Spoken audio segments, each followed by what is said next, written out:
when I was in middle school, I started to go to our library, our school library early because my parents had to drop me off early. So I was at school an hour before school started, and I started to go into the library, which was always a daunting place for me because there are so many books, and how do you choose? And maybe I don't belong here because I'm not somebody who reads books, but I love sports. I loved basketball in particular. And I started to grab this one magazine called Basketball Digest, and I loved it.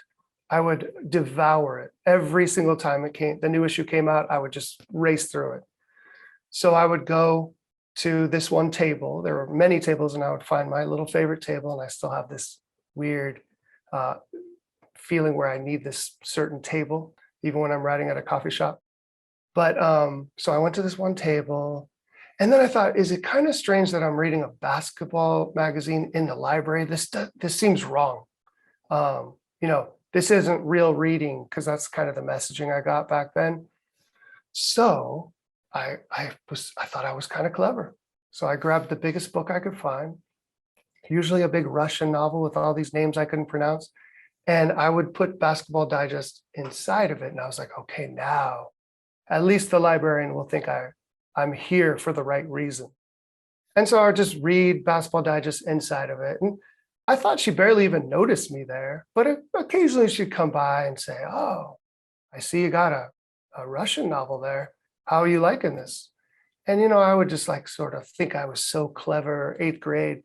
Oh, this is a great book. It's called War and Peace. It's like there's all this war, and then things become peaceful. It's amazing. And she'd be like, okay, that's great. And she'd move on, and I would be like, oh, sucker. And I'd go back to my Basketball Digest.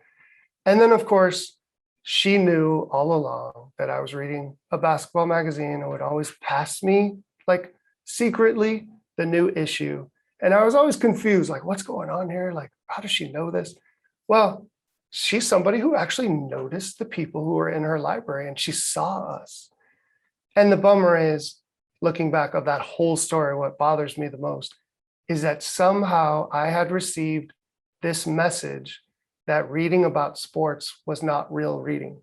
When you think about it, though, I was fascinated by what these different players had to overcome in their neighborhoods, in their family life, to become a successful NBA player. I was fascinated by that. I gravitated to all the profiles. That's what you find in great literature, right? You find, there's conflict, and a character has to persevere to overcome something. And then you find out where they're going to be at the end of the novel that's different from the beginning.